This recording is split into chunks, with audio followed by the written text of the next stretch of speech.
Failure or mistakes, they are the route to success. If you see it that way, and then you continue to chase those things and pay attention to them and not be afraid of them, then you're at least giving yourself the chance to improve. It will still be difficult, but you probably will. Hey y'all, I'm Ryan Devlin, and welcome to the Struggle Climbing Show, where I talk with elite climbers about their struggles and breakthroughs in training, nutrition, tactics, and mental game, and also what they're passionate about beyond the fight with gravity. Now today we're chalking up for part 2 of my conversation with Mr. Dave MacLeod, an interview that was so dang nutrient dense we had to cut it up into 2 delicious meals. Now today we're exploring tactics, mental game, and what Dave's working on outside of his own climbing. And get ready for your palms to sweat a little bit as we explore some of Dave's scariest moments on rock, how he systematically expanded his comfort zone and dealt with the fear of falling, and what we can all do to level up our tactics and our mental game so that we can progress as climbers and also just have a more enjoyable experience on rock or on plastic. Now, if you haven't heard part 1 with Dave, I recommend scrolling back 1 episode and jumping into that one first, where we explore struggle, training, and nutrition. It's a banger episode, and this one definitely follows suit. It's also got some nice bonus content at the end, per usual, for patrons and subscribers. Y'all are going to love that. All right, how about a quick update here on my training and climbing, for those who care, and if you don't, just skip forward. But a few days ago, I got on my old nemesis, the moon board, for the first time in a long time. I was shooting a new YouTube video with Jordan Cannon that I'm super excited to share more about soon, but right now I'm kind of keeping it under wraps. But anyway, we were both wanting to top up our power a little bit, as we've both been spending a lot of time working on those long endurance routes out at the Red that we love so much. And I'm surprised here, but I didn't suck nearly as much as I thought that I would getting back on that moon board. And I think probably what's been happening is that I've been spending a lot of time focusing on the boulder problem of my project.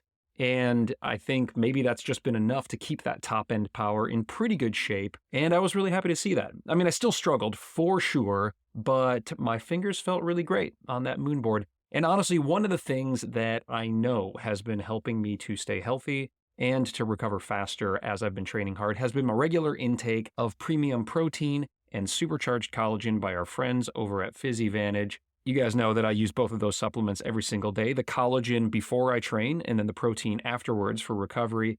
And I have never felt better. Even as I push my body harder than I ever have, I love this stuff. It's all science-backed. They got 6 new peer-reviewed studies published just in the last 2 years showing the effectiveness of collagen supplementation, including studies that found improvement in the rate of force development. So that's like finger power, so what I was doing on the moon board. Greater tendon hypertrophy and stiffness, improved joint functionality, and improved muscle recovery. I'm going to link to those studies in the show notes if you want to nerd out over the science. And I think you can also just feel the difference if you try it. You can score 15% off by entering code STRUGGLE15 at checkout over at PhysiVantage.com. I really do love this stuff. I think you will too. And this episode is also sponsored by the Kaya Climb app. And if you enjoy bouldering outdoors, which I'm sure you do, this is just the absolute best resource to add to your kit.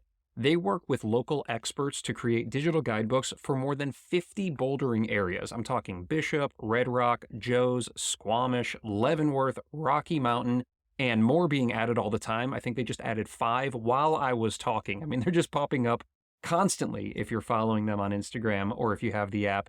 And it's all just right there in your phone with GPS pinned boulders, beautiful photos, and accurate directions, even when you don't have a signal. That's pretty important, right? When you're out like in a bouldering area, you don't always have signal. This is going to get you where you're going. I don't know how they do it. It's like magic. No more wandering around the woods wondering where that 5-star rig is. Plus, my favorite feature, over 300,000 community uploaded beta videos for when you get shut down on a proj. And lastly, super cool, they're partnered with the Access Fund to help protect the areas that we all love to climb. You can hit that link in your show notes to download a free version of the Kaya Climb app, and it'll also give you 20% off the pro version, which has all the badass features. It's only like $5 a month for all of those climbing areas. Check it out. I love what they're doing. And lastly, just a big thanks to all of you patrons and subscribers out there. If that's you, you not only get this episode ad-free, but you also get some banger bonus content with Dave. And if you're not a patron or subscriber, you can check all of that out for free. Right now, I'm going to tell you more about it at the end. But first, let's place ourselves a tiny RP and run it out 50 feet with Dave MacLeod.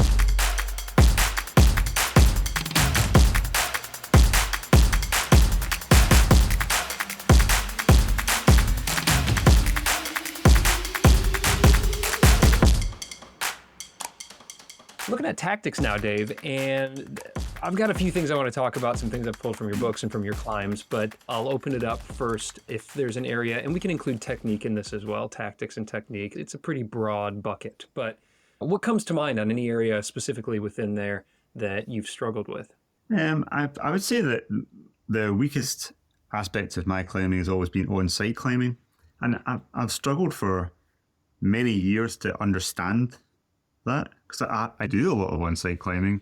In recent years, it's been mainly in winter climbing on mixed ground, but in the past I did a lot of on-site trad climbing as well, and also sport climbing.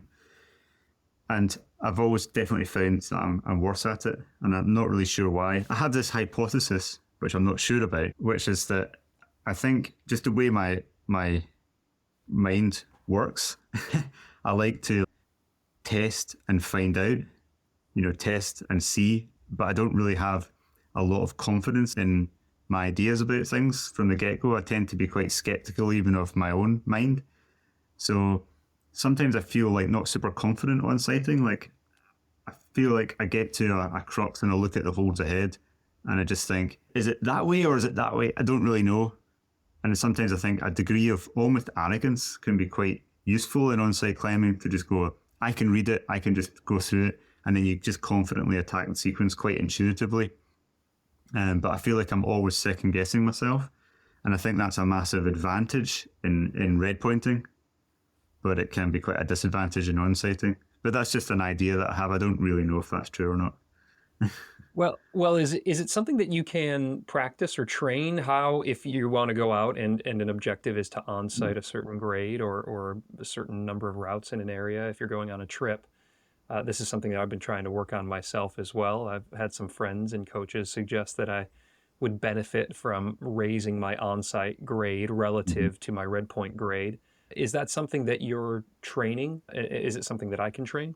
Yeah, I think it is good. And actually I've been doing that in the last month or two myself. I've just been coming back from a surgery, so I had a little spell out of climbing. And one of the things you have when you have a layoff, like you do lose a bit of confidence. And so I started thinking like I should just get back into easy on-sighting and then just build back up through the grades. And I do think that on-site climbing has really helped me to regain confidence and fluidity in my climbing and the ability to just intuitively read sequences. So I think it's a great benefit for any climber to do a proportion of on-sighting, even if their goal is mainly hard projects that they're going to work and try and do. Then a degree of on-sighting is always good. But certainly if you want to maximize your potential in on-sighting, then you really have to do huge volumes, like really a lot, to see the patterns, and look at sequences of holds and be able to piece it together very quickly. Because obviously the closer you get to the limit, the less the climbs are going to be forgiving of hesitation or mistakes, and you just have to get it right faster and to be able to improvise. And also you'll never get any on-site perfect, so you have to be able to also train the psychological aspect, so that when you're in the middle of a crux sequence and you suddenly realize you've missed the hold or you're wrong-handed, that sometimes it's actually mid-move when you're actually mid-slap for the next hold, out of the corner of your eye, you suddenly realize you're doing it wrong, but you have to just be able to go with it and either go with the sequence you've chosen or just readjust from moment to moment, like even within a second. So that there's no way around that. You have to practice it. I like that. I like the stakes of the on-site where you only get one shot to do it. It certainly is as mental as it is physical. And I'll bookmark part of this because I've got a rich mental game chapter to bring up with you with regard to some of the very mentally challenging objectives that you've taken on. But I do like that concept of pushing myself into doing more challenging on-sites. And this brings up a point from 9 out of 10 that you had written about with regard to goal setting. And I'm gonna quote you here so that I can get your take on what this is. You said, "What adults gain in knowing how to discipline themselves and focus on both immediate and longer term tasks, they lose in fear of failure. They become all sensitive that strangers on the climbing wall, their mates or coach, will see them wobble, flail, and fall. Without Mhm. knowing they are doing it, they size up potential climbs to try based on likelihood of embarrassing themselves rather than anything else." And so that Mhm. could certainly come into play with me on wanting to try hard on an on-site and maybe not get it because it's a grade that I perceive as well within my ability to get, or even choosing red point grades, maybe not pushing myself to the point where I'm not sure it'll go or not. Alex Magos spoke with me on this show about going through a phase himself where he felt he wasn't pushing himself to the point because he just didn't want to fail, or all eyes would always be on him at a crag, and that was always in the back of his head.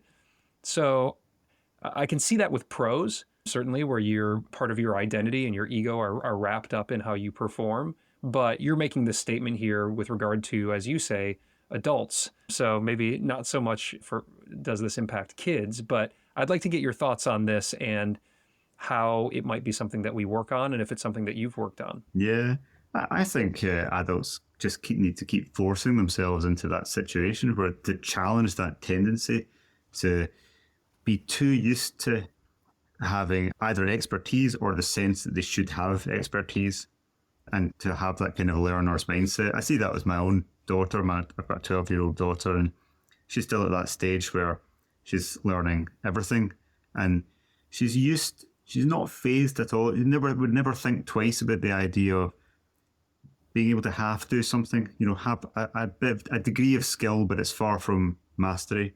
And to say, I don't know how to do this, or to ask a basic question, to ask a silly question. And I found myself trying to force myself to do that in climbing.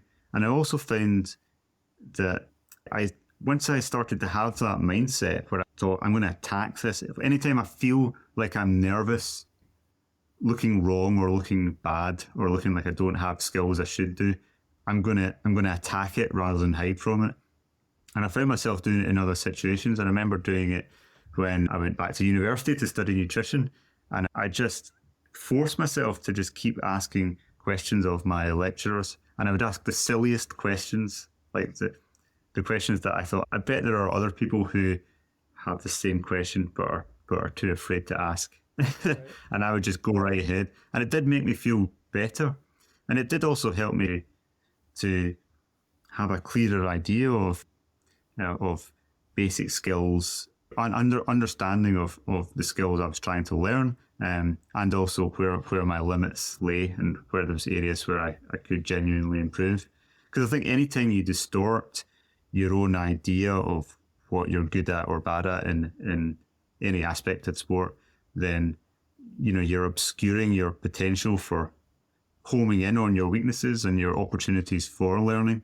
So I think to me, it's just like being brutally honest with yourself. If there's a chance for me to expose my weaknesses, then that's an opportunity. And actually, I think that ought to be the mark of a professional athlete, is a constant willingness to look for the places where they are wrong or they are lacking or they have, they're not up to the standard that they could be. And if they're willing to be open to that, then they're setting themselves up to then be the best that they can be. I really love that openness, that curious process mindset. But also, there's some exposure therapy in that as well. Essentially, the more we're willing to admit that we don't know something, or that we aren't sure about something, or just try things and be okay failing, whether it's at the gym or at the crag or just in the car on the way to the crag with friends, I think that then it gets easier. And that Yeah. kind of brings up a little bit of a point that I heard you talk about. I think this was in your lexicon video where you had spoken about how you were the third person to send that incredibly sketchy, very challenging E11 or E10 or whatever it'll end up being, but that you were the youngest of the three who had done that, and that you felt that Mhm. it was a waste of time for us to limit our goals as we're getting older and blame things on age.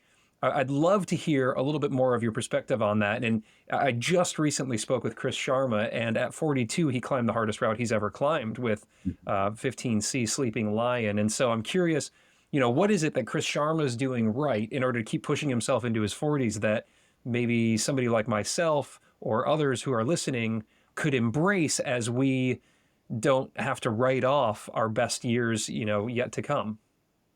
Mm. I reckon what all of these people have in common who are doing well, like sort of later than some others in their life, I think what they have in common is just they are just so passionate about finding their limits and actually just doing the activity of hard climbing that it overcomes all of those other barriers that age presents, whether that's like I listened to your podcast with Chris the other day, and he spoke a lot about family life and business, potentially getting in the way of the focus on hard climbing, and I can relate to that exactly myself.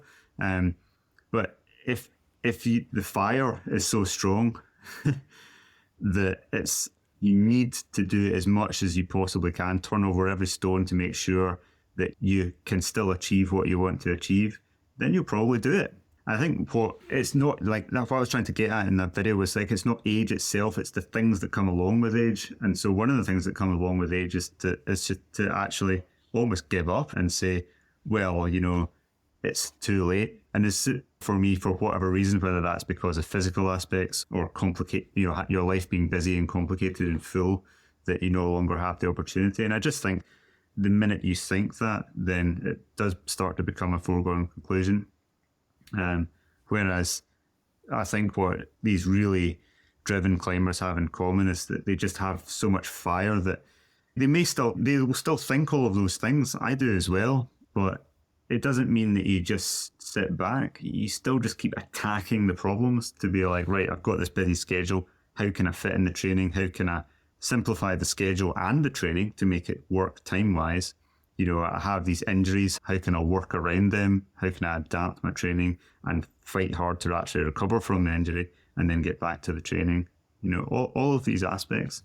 And we were just talking a moment ago about more of the mindset of continuing to learn.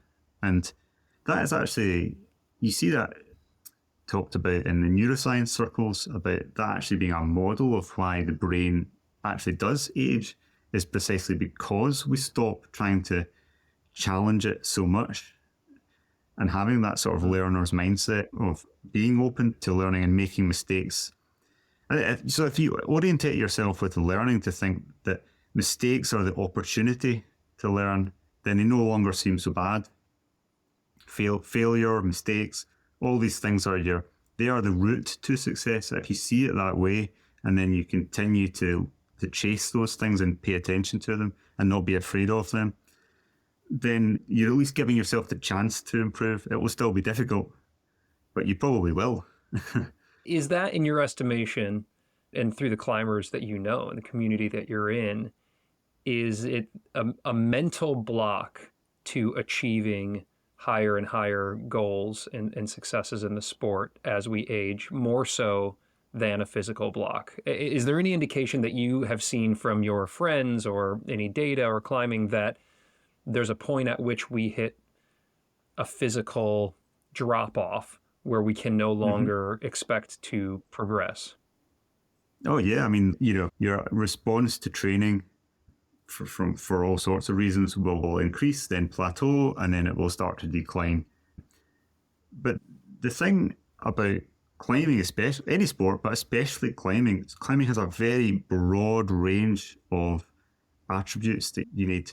Physical strength in the body, physical strength in the fingers with all the different grip type, and then you've got mobility and flexibility, and then you've got the whole massive area of movement technique, then you've got tactics, then you've got arrangement of the training, then you've got avoidance of injury, management of injury, nutrition, recovery, all those layers. I mean, there's such a broad suite of things to optimize, and nobody has optimized them all.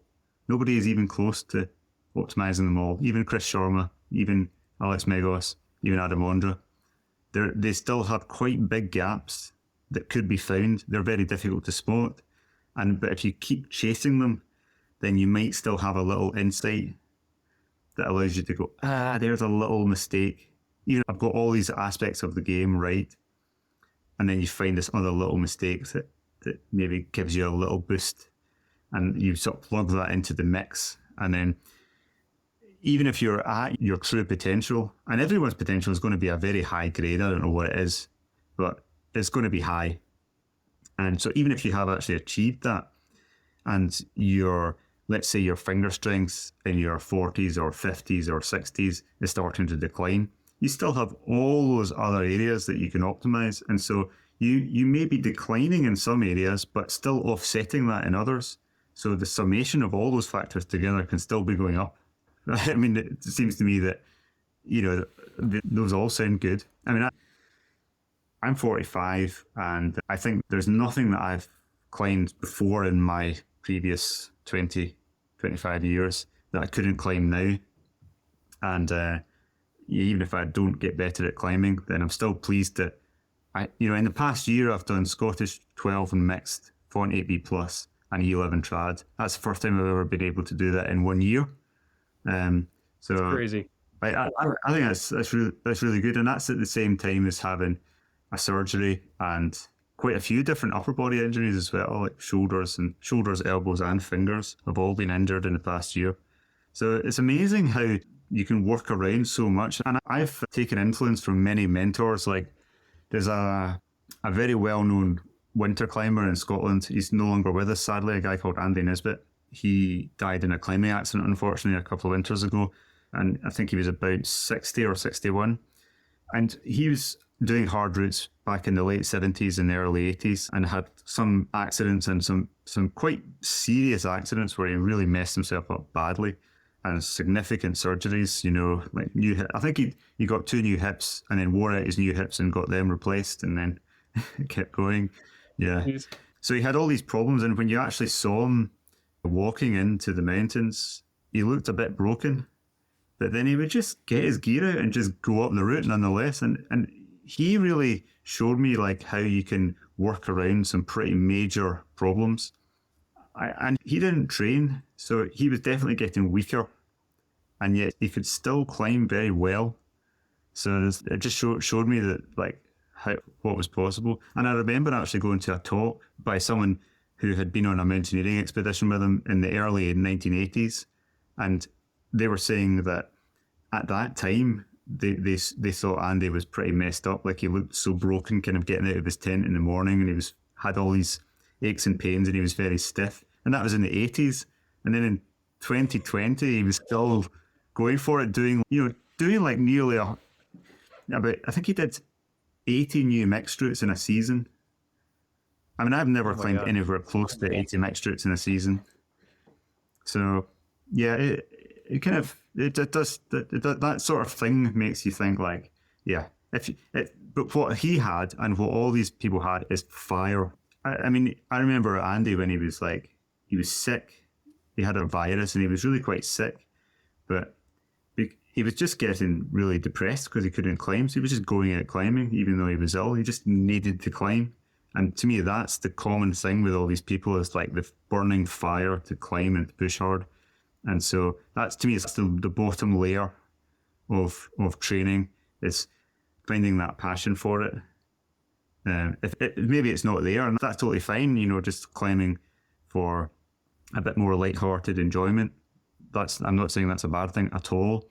But if you want to improve and have sustained improvement, then there needs to be a sort of fire behind it. And that's what fuels all the problem solving that you're going to have to do every day for the rest of your climbing career. Yeah, it brings to mind a lot of the athletes that I've had the honor of talking to on this show, but in particular, Tommy Caldwell and Peter Croft. And there's too many to name. Certainly Chris Sharma most recently, and he spoke about that. In fact, when I asked him, hey, who do you think out there could be the most likely to climb 516?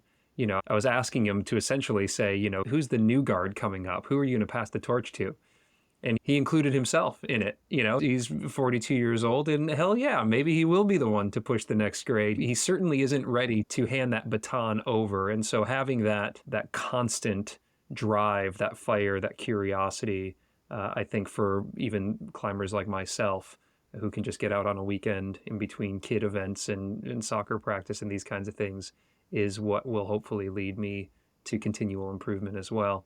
So thank you. I really appreciate the perspective. I want to talk tactically about some of the toughest routes that you've worked on and some interesting, if not downright, maybe to the outsider, crazy seeming tactics that you've implemented for that.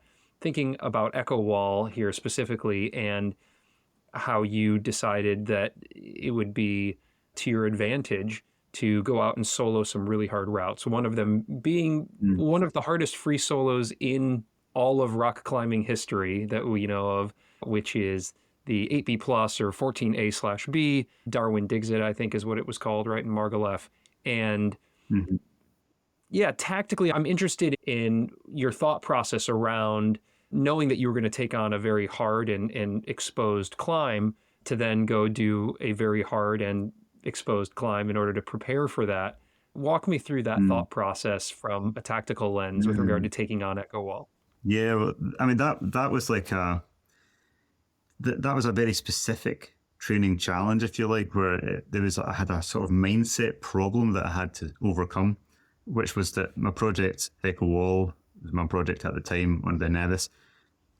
I kind of had this rough idea that it might be about 8C, the 14B, sort of standard climbing, and the protection. There is protection here and there. There's a couple of runners on the pitch that are, more than body weight. There's one good brass RP, but you just have to go such a long way beyond it that the place where you would fall right at the end of the pitch when you're tired, you're going to hit the ground. So it's one of those routes where it's not a solo, but it's not far off it, So I felt I'm basically soloing 8C, but just the idea of the grade was so high, like, no one had soloed 8C.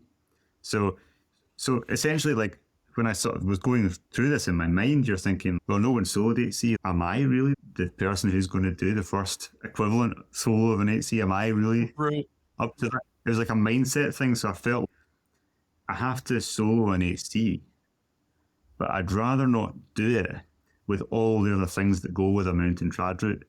Like with that project Echo Wall, one of the big challenges is actually getting the route in condition. It's quite wet a lot of the time on Ben Nevis. There's a small window of condition. Sometimes in some summers, you just wouldn't catch it. Or some summers, it might be in condition for a handful of days. And so you've got to have that. For a route like that, you really have to feel like you're a bit better than the route so that when you get your opportunity, you're good enough to do it and still have the margin. Because you don't really want to be right on the limit. It's just too dangerous. So that was part of it. I thought, well, if I go on a sport climbing trip and I'm going sport climbing to get fit and strong and also enjoy myself, then I could get that kind of thing out of the way and like work in 8C, and then if it was a suitable one, then I would solo it. I mean, it slightly overstates it to say it's one of the hardest solos because it's a short route. I mean, it's still bold, like it's still like it goes out above the road. So you still definitely can fall from the upper half. Yeah, it would be the end of your climbing career at minimum if you fell from the upper part. The crux lower down, it's on the cusp of getting away with it or not getting away with it. But that was more of a training exercise. Just the mindset of that grade plus solo didn't really go together. And doing that one little climb in Spain, it made it fit, and it just was a kind of mental block I could put behind me, and then I could move on with a kind of clearer head to what I needed to on the actual route Echo Wall. So how often had you climbed that one in Spain prior to soloing it, and how long did you climb Echo Wall on top rope prior to soloing it? So yeah, that route Darwin Digs It, I think I'd done it on a previous trip. I'd red pointed it, and it was pretty hard for me at the time. I think it took me a couple of days to do. And then when I came back, that was the spring of 2008, with the idea in the back of my mind that maybe that would be a good candidate to solo. I went up it resting on the bolts, and then I think I pretty much red pointed it next go, and then I think I maybe did it another once, maybe twice, took a rest day, and then just came back in the morning and I did a small warm up and then just soloed it. It's pretty intense to watch the video, which you've got up on your YouTube. There's some real dynamic movement through the crux. I mean, feet cutting moves to, I mean, at least one was a decent jug that you kind of matched on your wrist. And then it looks like you pulled into some pretty shallow pockets and some monos, maybe a strength of yours, considering the 3-finger drag and how you've worked that grip so often. But can you talk me through maybe the crux sequence of that route and what you needed to do in order to execute, maybe what was going through your head as well? Yeah, well, it starts up this more or less a roof, and it's on pretty positive holds. They're like finger jugs, what we call finger jugs, but they're pretty good holds. Not what I call them. But then you get to the lip of the roof, and you do have to take this kind of cut onto one hand, and it's quite powerful. It's on a good hold, and there's nothing to match, that's I ended up like sort of grabbing my wrist to stop the swing because you're just hanging on one hand. And then once you get your feet back on, you go up to this mono, and then the crux move is just like locking down on this mono. And it's a funny hold, like when I had red pointed the root, I think I failed on the crux once, because when you take the mono, but if your finger's not in it just the right way, it kind of twists your finger and it feels very painful. And I remember pulling up, locking off and going, oh no, take, that doesn't feel right. But then the next try, if you seat your finger correctly, then it feels okay. So that move did feel quite committing for the solo. But to be honest, with a solo, all the hard stuff has to happen before you leave the ground, in the deciding whether you're really ready to solo it, whether you really have a margin. And I was just like, at that time, again, going back to what I was saying earlier about simplifying my life, I'd just moved house to the Highlands of Scotland, just near Ben Nevis, at the bottom of the mountain where I was trying this project. I was really doing a lot of consistent climbing, and I had a good spell with no injuries. And I was just very fit, and I was quite confident. I was doing a lot of bold trad all the time, and I remember going up the route and just thinking, yeah, I can do this. And it wasn't a big deal, and that's exactly what you want. So the whole process, I was kind of monitoring that in my mind. So it was like before and after the solo itself, I was like listening to my own mind, thinking, how is this feeling? And it felt like it just wasn't a big deal. And that's what made it feel right to solo the route in Spain. And that also then set me up to do Echo Wall, because it was like, I was thinking, I listen to my own mind, I predict it's going to be fine, and then it's fine. And it's going to be the same on Ben Nevis. And it was. I mean, it's absolutely madness when you just kind of at a glance look at it, but that echoes conversations that I've had with Alex Honnold and Peter Croft and some others on the show, where ultimately you get to the point where it is no big deal. In fact, the kind of Alex's nickname is no big deal, to the point where he's made so many things no big deal. So that's exactly the place I'm assuming where you want to be internally. Externally, with regard to fitness and tactics that were required for Echo Wall, which is your hardest route, right? Your hardest trad. I mean, you never gave it a grade. I don't know where has this landed. Like, it was it harder than Lexicon? Was it harder than Rhapsody? You're not going to say, are you? It's definitely harder than Lexicon. It was harder than Rhapsody for me. But one of the problems with grading really bold routes like that, where there's like, you're doing a 50-meter pitch and there's a couple of good runners, but that's it. You're thinking, okay, a good micro wire 3. It takes 4 kilonewtons before it breaks, So if I take 100-foot fall into that, it's a good placement. I don't think the placement will come out, but will the nut snap? Like, if you think it won't snap, it'll be fine, then it's fine. But if you think it does snap, it's a different grade. So it's a hard one to predict. Bold routes like that are always more difficult to grade. Someone who is maybe 18 years old and they haven't quite developed their prefrontal cortex, and they just have that young man boldness where they're like, yeah, it's fine, there's a runner. They might find it quite straightforward, whereas someone a little bit older might be like, well, no, that nut's probably going to break, so you're probably soloing, and then it probably deserves a high grade. So yeah, to me, it felt like an E11.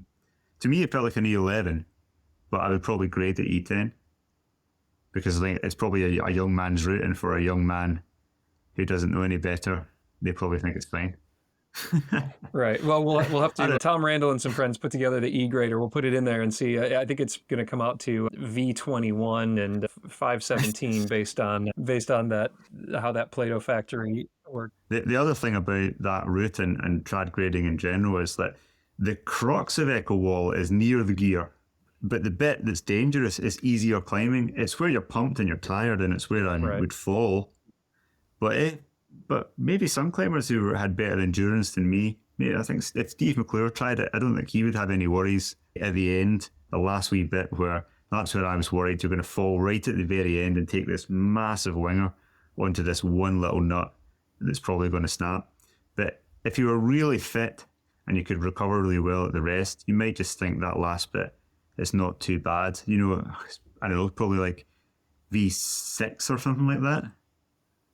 And it doesn't sound too bad.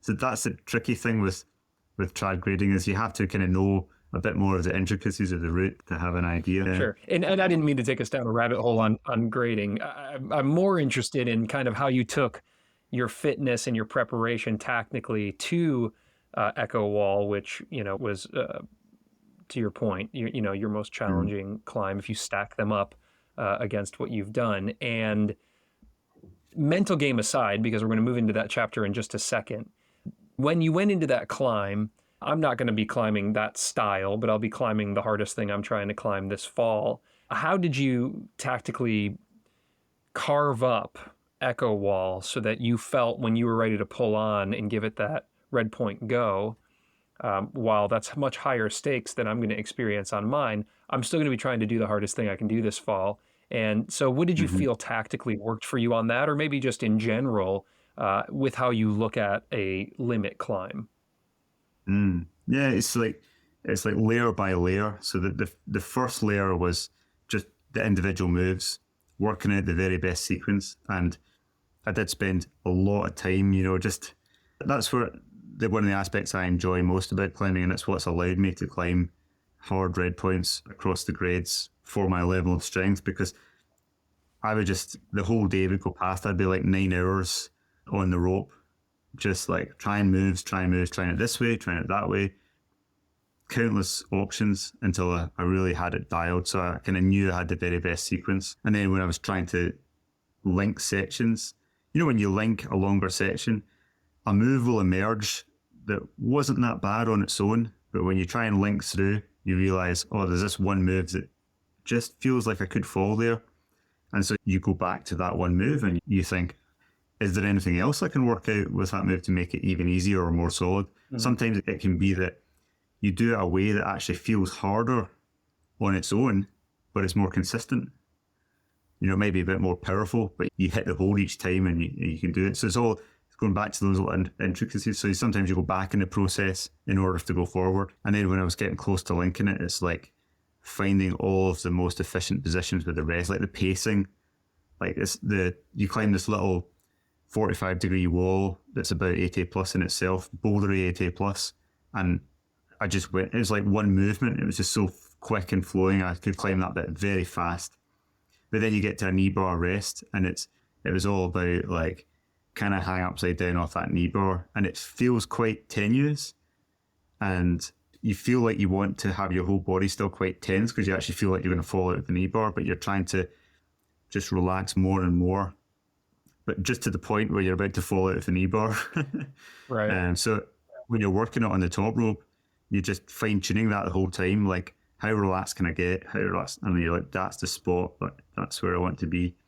And also in your mind, you're thinking, you're switching from that bouldery 80 plus, bang, explosive, get through those moves, and then get to the rest, and then be like, relax. And then once you've got as much as you can out of the knee bar, it's like bang, into the crux, and you're kind of winding yourself up again. So you're kind of refining that pacing of effort, meting out all the effort through the pitch so that you manage your energy levels. That all leads up to that final crux at the end. and hopefully you've got the maximum amount of energy left over. And you want to get to the rest before that and just feel you don't have that really deep pump in your forearms where you feel like it could go wrong. Because the little crux at the end there, you have to take this little 2-finger crimp, and it's quite a small hold, and there's no way around it. You have to do a big lock off it. And sometimes if you're a bit pumped, you'd get midway through the move and your fingers would just open. And so that was the bit where I was most worried about. But you want it, there's a key moment where you cross through, you take that crimp, and then you just roll out of the cross through. And that's like the decision point where if you wanted to back off, you could retreat from that position to the rest, and then you could get a bailout from there. But as soon as you roll out of that cross through and move your left hand, it's do or die, so it's all, you're like reading on your working burns on the top rope. You're like reading how you feel. How pumped was I when I fell there? How pumped was I when I didn't fall there? Where's the line? And then you kind of know where that line is. And then when you're confident you know all of those details, then you just add that little bit of fitness on top of what you've hopefully already been building, and you just refine everything, taper, and then hopefully that times with the good conditions. And that was like on the day I actually did it, it was the hottest day of the year that year. And it was a bit warm during the day, but then at night, it was about 9 p.m. and there's big snowfields above Equitable, and just the katabatic wind at 9 p.m. started to roll down across the snowfields and past the route. And I just felt this cold air come, and I could just feel the rock.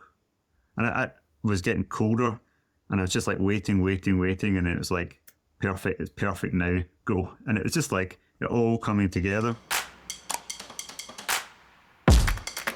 All right, y'all, let's take a quick little breather here between chapters so that I can just say a quick hello and tell you how much I appreciate you. It's Thanksgiving for me here right now in Kentucky, and I am so thankful that you're here, that you're listening, and that you're engaging on Instagram and YouTube, and hopefully improving as a climber because of the content here that I'm working my butt off to produce each week. If you are enjoying it, there's 2 easy ways that you can help support me. One that costs money and one that does not. So first, the free one, you can rate and review this show on Apple or Spotify, and that really helps us to find new listeners. So if you think this is quality stuff, and I don't know why you would be listening if you didn't, but if you do, would you just take a quick 30 seconds to pop over to wherever you listen and give me 5 stars or 10 stars or 1,000 stars, whatever it is, and also maybe share it with your climbing buddies or on Instagram or something like that so that we can keep finding an audience. It costs nothing. And heck, I'll even send you a sticker if you do that. Just like hit me up on Instagram, give me your address, and I will send you a sticker. Now, the other way to support me here in the podcast/utility closet, and this does cost a little bit of money, but if you have the means, I think it's worth it. And that's to become a member of The Struggle by joining up through Patreon or Apple subscriptions. For the price of like a fancy cup of coffee each month, you'll get access to more than 30 hours of exclusive content featuring the biggest names in the sport. We got pro clinics from the likes of Alex Johnson, Ravioli Biceps, Jordan Cannon, and Dr. Tyler Nelson, just to name a few. We've got bonus content with some up-and-coming climbers that you might have heard from, including Chris Sharma, Alex Honnold, Nina Williams, Dave MacLeod, Mr. Dave MacLeod, who we're currently talking to. And you're also going to get access to full uncut videos, coaching sessions with Tom Randall, exclusive deals, and all sorts of other cool perks. I'm working really hard over here to make it a good value, and right now you can even try it at 0 cost. That's totally free if you just want to see if it's worth it. Pop by patreon.com/thestruggleclimbing-show to check it all out. I'm trying to make this my full-time gig, you guys, and climbers like you are making that dream a reality. So thank you so much. Now I will stop talking to you, and we can get back to listening to Dave. Let's talk about mental game then, because this is a good transition. We're actually already into mental game, which is very nice, but let's continue where we left off in that tactics chapter.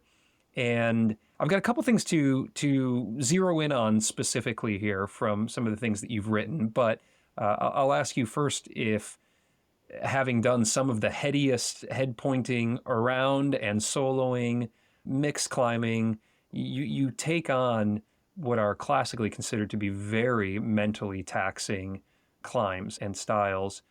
Is there an area in the mental game that you've struggled?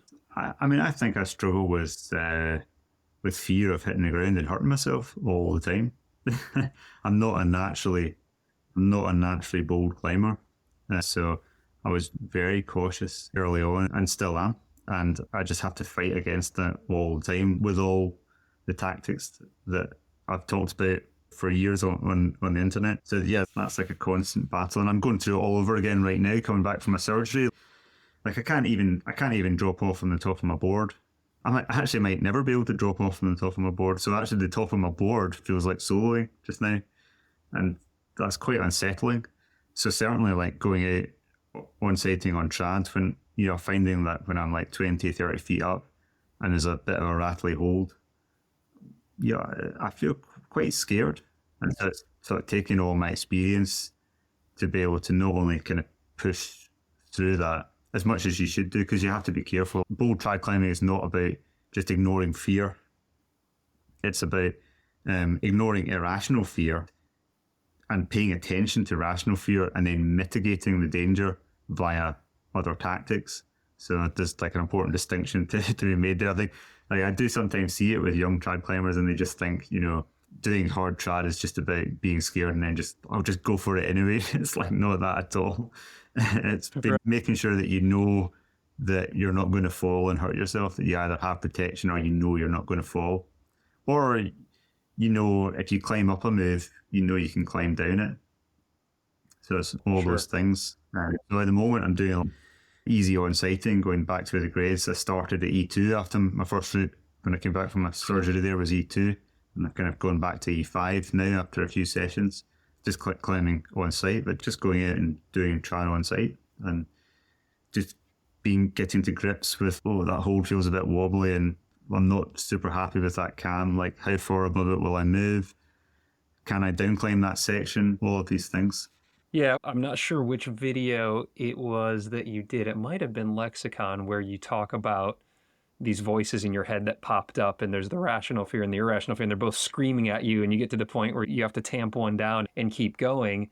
For some people, it's hard to discern between rational and irrational fears and these kinds of things. You mentioned in 9 out of 10, once you get to the chapter on fear, and I'm not looking at it right now, but it's something like probably the thing that's holding you back. Essentially, you've gone through a handful of chapters where we're talking about finger strength and training and volume and campusing and should you or shouldn't you or whatever. And then you get to this section where it's like, but hey, the real thing that's probably holding you back is this fear of falling, which for me, for many years, was in fact no doubt the case, because I had gone from trad climbing out west to very overhung sport climbing in the red, and I just wasn't accustomed to falling. I didn't fall all that much when we were climbing out west because I kind of had that old school 1970s leader mentality of, the leader shall not fall and these kinds of things. And so I just wasn't accustomed to falling, and I had to familiarize myself with that for quite some time before I could start to move up through the grades.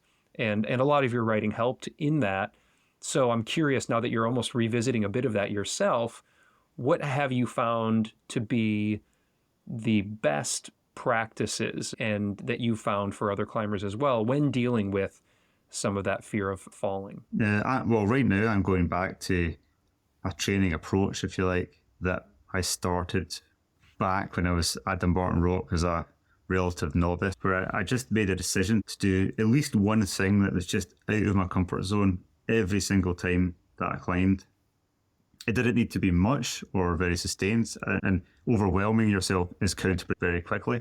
But it's just something so that I didn't get used to the feeling of discomfort being something bad to be avoided. That was normal, and I'd have to adapt to it. What is that for you? So, like, when I was doing it the first time round, I was doing a lot of high ball boulders that were really more than high balls, more like short solos, where you're above a rocky landing and you're like 20 feet above a rocky landing. You can't really get away with falling. You're going to break bones. So you go up to a high point, and that's where you last came down, and then I would just try and go a move higher. But even if I couldn't go a move higher, just staying at the high point for longer. And then you would realize that when you reach the high point at first, you feel very nervous and tense, and your vision is very narrowed and you can't see the holes around you and you feel very stressed. But then if you just stay there, I would find that after a couple of minutes, I would actually start to relax and be like, actually, I can stay here. I can be here for a few minutes and not having the time pressure that I need to start down climbing immediately. And then you realize, oh, I didn't see that hold. And oh, the sequence starts to emerge in front of you and you can see the next move. And so sometimes the thing I would do to be out of my comfort zone would just be to stay at the high point for longer, and then I would down climb. And then I'd take a rest, and then I'd go back up. And then the next day I would just reach and touch the next hold. Or maybe I would do the next move, or you would just do as much as you could. You just do something that was a little bit more than you really were comfortable with, but without actually putting yourself in real danger. I would never start sketching through a move, That would be when you're moving into error, where it becomes counterproductive. You sketch around, you will fall, and then you'll hurt yourself, and then you'll lose all that confidence very quickly. So you have to be very careful not to exceed the limits of your skill level. And, gradually I just became more and more resilient. But this is a very long process. So you need to be doing that little thing out of your comfort zone, not for a few weeks or a few months, but for years, thousands of routes just over and over again. So it's just a long process. And I think all boulder trad climbers are just doing this week in, week out as part of their normal training, just in the same way as you would do moves on a climbing wall. You're exposing yourself to that feeling of discomfort, like I'm above that runner. One of the best things that happened to me was I was doing a lot of mixed climbing and ice climbing in the winter with a friend from university, and he was like me. We were both at about the same grade when we started climbing together, and he was like me in that he was quite a cautious leader. But when you're on a big mountaineering route and you're in a partnership, no one really likes to be the person to say, oh, this is getting a bit out of hand, shall we abseil off? You always want the other person to say that, even if you feel it. So there's a kind of way out of that. So if it's that person's lead and they actually don't want to lead the next pitch, they're intimidated or they're a bit scared, then instead of saying, shall we abseil off, they can say to you, do you want to lead? So it's not quite the same as saying, do you want to abseil off? But then if you say, well, no, I don't want to lead either, shall we just abseil off? Then you abseil off. But for me, I found that I was happy to abseil off routes and back off, but not without giving it a go first.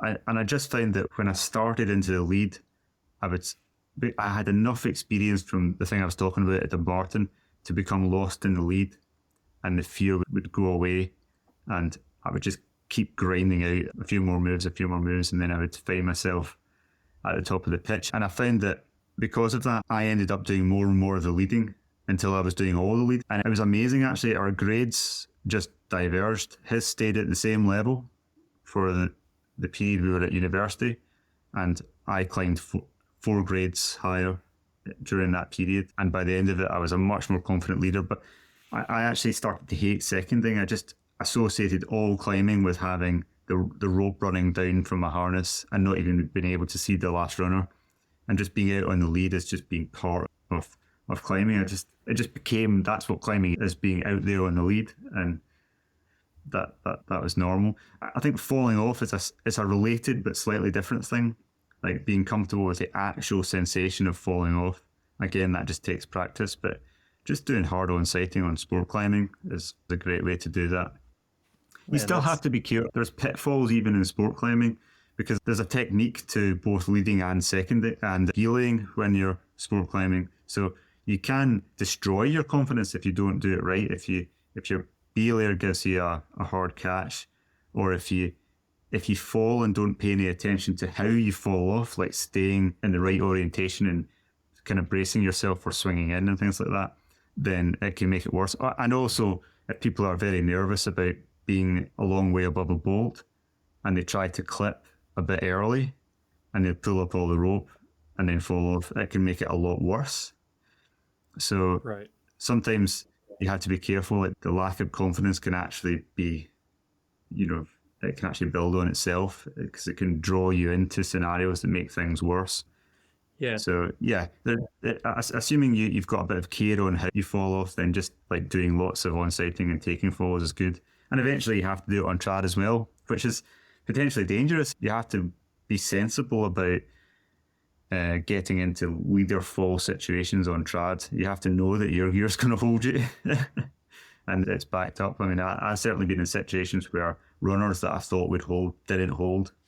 And I was like, wow, I'm glad I had another runner in. So you have to be pretty careful with that. But in order to really reach high levels of boldness and confidence, I do think it's needed at a certain point to actually take falls on trad. I am sufficiently gripped here, which I think is a great way for us to wrap up the mental game chapter and kind of move into our last chapter here, which is about you, about kind of beyond your own climbing, really things that you're passionate about and that you're working on. Obviously, you're writing a book, it sounds like, because you mentioned that earlier, but you're also putting out really high quality, thoughtful content on YouTube and on your website and on Instagram. There may be other things that I'm not aware of or that you're working on and that you'd like to talk about. So what is it, Dave? What are you working on? What do we need to know and how can we check it out? Well, yeah, I have been writing a book about my own climbing, about my apprenticeship. So I did this route Rhapsody at the Morton Rock. That was the first E11 trad route in the world. And it's a long time ago, in 2006. But it's funny, so almost immediately after doing that climb, that's when I started writing a blog. And at that time, there weren't that many climbers' blogs. And so mine actually became quite popular and a lot of people liked it. And that made me write more. And then that made me write a couple of books. So that it all sort of led on from that. But I've never really written that much about my climbing apprenticeship. And so I feel that there was influences and decisions that I made often by accident or things that I learned the hard way that ended up being really significant, because I remember doing that route and like I was so focused on just trying it and doing it that I never really thought that much about how I would think after I'd done it, because I never really thought I'd reached that stage. But I remember actually the night I did it, sitting back in the house and being like, this route's probably E11. I think I'm going to have to grade at E11. And thinking like, how did I get here? You know, like I wasn't even the best climber in my local climbing wall.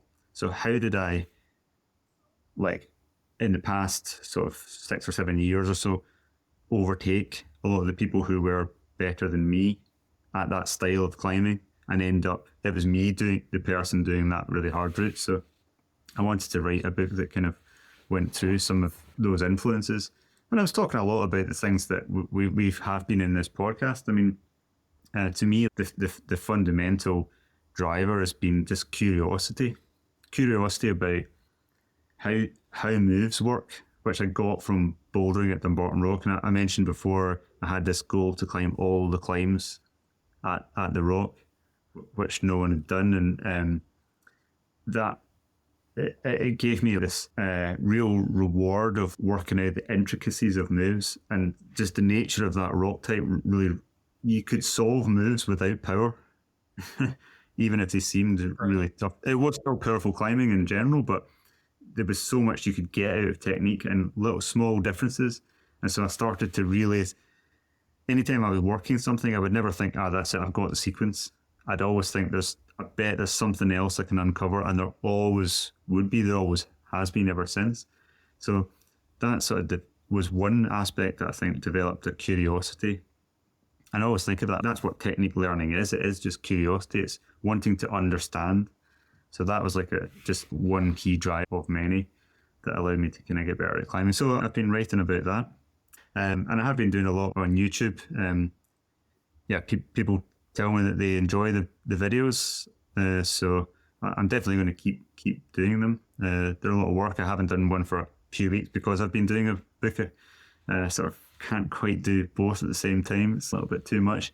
But I will definitely keep doing more video content because I do enjoy that. And I like the mix of talking about the details of training and going into some deep dives into this, like physiology, nutrition, all of these things, going really deep, but then also bringing people back to just like being outside in the mountains and how nice that is. I think you just put out fantastic content on YouTube. I'm really grateful that you do. You make so much available at no cost for the climbing community, as you have for many, many years now, decades now, from the blog and the website to now Instagram, your books, which are fantastic, and now YouTube. I do love that mix that you just mentioned there of kind of more technique or training focused, very specific science-based content that I think is fantastic, to then these adventures that you have just out, oftentimes just yourself.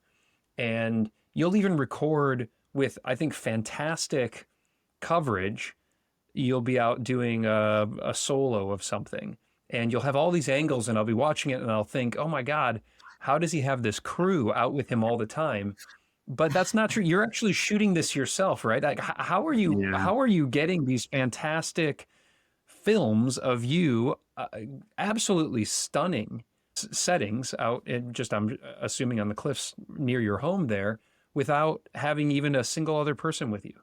I did try and film a couple of easy solos, and I found it technically very challenging. But because it was challenging, I was like, I wonder if I can do it better. So I've done it a few times now, and every time it's been quite challenging and very stressful, even though I'm on very, very easy routes. So that's like setting up a few filming angles and flying the drone, or having the drone in the air and periodically moving it around. And it's been quite challenging. The one I did most recently on Ben Nevis, I keep saying this, that's the limit. I don't want to, I wouldn't want to do any more. I think the worst that would happen, hopefully, is that I would just lose the drone. But yeah, I don't know. It's challenging, but I quite like it as well. It's great stuff. For anybody who's listening who hasn't subscribed to your YouTube channel, go do it immediately. It's some of the best content that's out there if you want to level up your training, your climbing, or just be inspired to get out into the mountains. Man, I'm so grateful. I'm a climber that I am today because of the content that you've put out. So I'm incredibly grateful to what you've provided, not just to me, but to the entire climbing community. And I'm also so psyched for your continual improvement, how you're pushing yourself in the sport and the content you're continuing to put out, your writing. Can't wait to see where you go next. I'd love to connect again sometime down the line, but thank you again for this very, very detailed, thoughtful, exciting, and open chat that you've had with me here today. No problem. It's been a pleasure. And that wraps up one of the most insightful combos that I have had on this podcast. I hope you enjoyed it as much as I did. And if, like me, you cannot get enough of Dave MacLeod, the extended version of this episode offers up some really good bonus content, including a crazy story about the most scared that Dave has ever been on a climb. The 2 times, not 1, but 2 times he almost died en route. And let's be honest, there's probably 25 more. How to identify our blind spots as climbers, and what he would change if he were to rewrite 9 out of 10 climbers today. He kind of calls it the missing chapter, if you will. That's all usually behind a paywall for patrons and subscribers, but right now you can access those amazing stories for free with a trial subscription. It's also going to give you free access to the entire library of Pro Clinic episodes, uncut videos, and other bonus content. Holy smokes, now's the time to check it all out. I really appreciate your support. It's what keeps me going over here in the podcast/utility closet. So if you listen on Apple, boom, it's right there in your podcast player, or pop over to patreon.com/The Struggle Climbing Show to sign up for free.